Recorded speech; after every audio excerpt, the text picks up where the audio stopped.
Hey everyone, this is Naren and welcome back to a new session of English with me. Do you find yourself translating from your native language into English? Whenever you want to speak something in English, you first frame a sentence in your head in your native language and then slowly translate each word into English? Does that slow you down or make you feel less confident? You know what? Many English learners do this mistake when they are learning English. Many learners, I have heard a lot of my friends telling the same thing.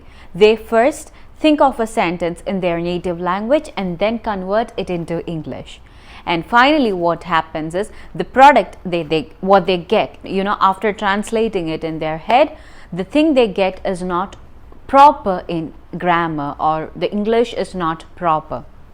The sentence is not right. So let's solve this problem. Today, I will help you stop this habit and to think directly in English and to sound more natural and to speak fluently in English like a native. This session is for all of you who are thinking in your native language and then translating it into English. So let's not waste our time and get started. Why translating slows you down? When you are trying to translate and speak English, you are actually pressurizing your brain. You are giving extra work to your brain.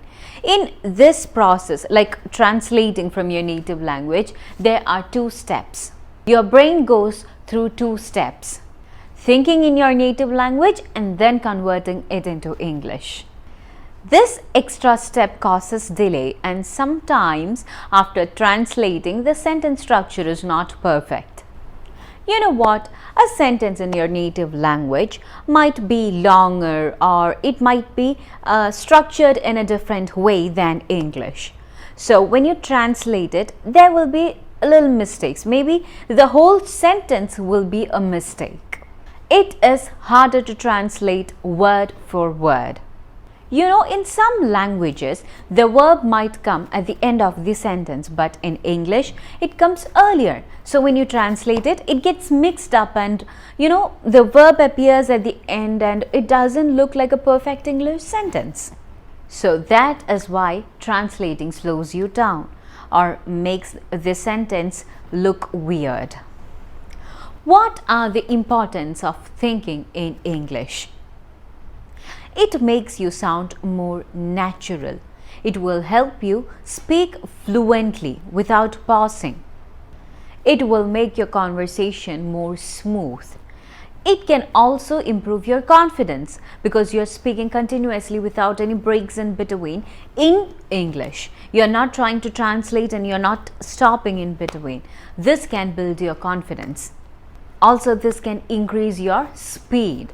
The speed of your speech can be improved or increased by this technique, by thinking in English. If you share something without translating in your head, it will make your conversation less stressed and more engaging. If you're talking something very seriously with your friend or with your family or anyone, any stranger, you're talking about some deep feelings or something very important, and if you stop or if you pause in between, like you're translating each word and you are stopping, pausing a lot in between, it might bring a weird feeling. There will be more tension in this situation, in the surrounding. There will be a lot of pressure in the surrounding for you, especially for you. And the conversation won't be that smooth or that easygoing. You will, there will be a lot of breaks and it won't be a good conversation. So if you want to have a good conversation with someone, or if you want to express yourself more freely, more easily, then stop translating in your head and continuously speak in English however you can. I'm stressing that again, however you can. I'm not telling you to speak in English, the perfect English, the proper English with perfect grammar, with perfect, perfect pronunciation, with a lot of vocabulary. I'm just asking you to speak in simple English that you know. in your words, in the words that are coming out of you. So stop translating in your head and speak English however you can. Now, if you cannot do it, you have started that process from a very long time. Like you have been doing this translating in head for a very long time and you cannot stop it. I'll give you some practical tips that can help you think in English. To start thinking in English, first you need to immerse yourself in English. So many of you mocked me or made fun of me or even scolded me, telling that why am I taking classes in English if you all are present here to learn English? How can you understand what am I speaking?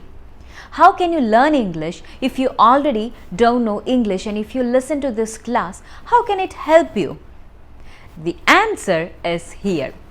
When you listen to this class, when you are listening to something in English, when you are trying to listen to English, your vocabulary, your pronunciation, your English skills will improve a lot. You know what I gave you the first tip to start thinking in English? It is to immerse yourself in English. Not only to start thinking in English, to speak in English or to write in English, to read in English. For everything, you need to immerse yourself in English. Whatever you are listening, whatever you are watching, whatever you are reading, change everything to English. So if you want to learn English, you need to listen to English. So if you want to improve your English, you need to listen to English. If you want, you can switch on the subtitles. I already have subtitles here, and if you want, you can switch it on in any other videos to improve your English. Try to watch it with subtitles if you cannot understand it. So that is the answer for your question. Why am I taking classes in English? Since I'm here to help you, I prefer to take these classes in English. Now coming back to the first point, immerse yourself in English. Whatever you are listening to, reading to, writing or speaking, everything should be in English. The more you hear or read English, the more natural it will feel to think in English. The second tip is to name things around you in English. You are walking around your house or your neighborhood. You might see a lot of objects around you. Start naming them silently in English. If you can, be loud and loudly or even silently name those objects in English, like table, tree, bird, sky, weather, nature, road, pathway. There are a lot of objects around you. Try to name them in English. This builds vocabulary and a habit of thinking in English. The third step is to practice with simple thoughts. What you should do is you should start thinking in English. Simple phrases or sentences like I'm hungry, I can read, I will write now, it's sunny today. So start by thinking simple sentences or simple thoughts in English. Okay, one more thing, you shouldn't stop there. You should move from the short basic thoughts to more complex ideas. I'll give you a simple tip. What you can do is describe your day in English like a story, narrating a story like I am going to the store, I will buy some bread, I'll pay the shopkeeper. Like that, narrate it like a story. The fourth one is to use English for internal monologue. Okay, this might sound very scary, but this is very simple. I just give it a very tight, difficult heading. This is the idea of talking to yourself in your head in English. When you are relaxing or doing any kind of work, narrate the actions and your decisions in English in your head. Like for example, if you are cooking, you can say, oh, the water is boiling, I need to cut the vegetables. Or if you are at office, oh, I forgot to submit that file. Or if you are at school, you can say, oh, I need to talk to my teacher. Or I need to complete my notes. Like that, whatever you're thinking or any actions that you're doing, think of that in English. Try to learn English in a fun way. Don't make it very stressful for you. Learn English in such ways like thinking in your head your activities, or enacting like an actress and sitting in front of the camera and talking about your upcoming movies, or what are your future plans. Like that, do something that is interesting. The fifth step is to limit native language English translations. Whenever you are looking for any translations of a word in English, don't search it and find it in your native language. If you are using a dictionary, don't use a dictionary that translates English words to your native language. Always try to translate it into English. You know, the same word can be explained in simple words in English. So try to look for that meanings. Like even in Google you can find it, like give the word that you are looking for and give its meaning and ask for its meaning. You can get a simple meaning of that word. If you want more simple, you can say like simple meaning. You will get simple meaning of any word that you are looking for.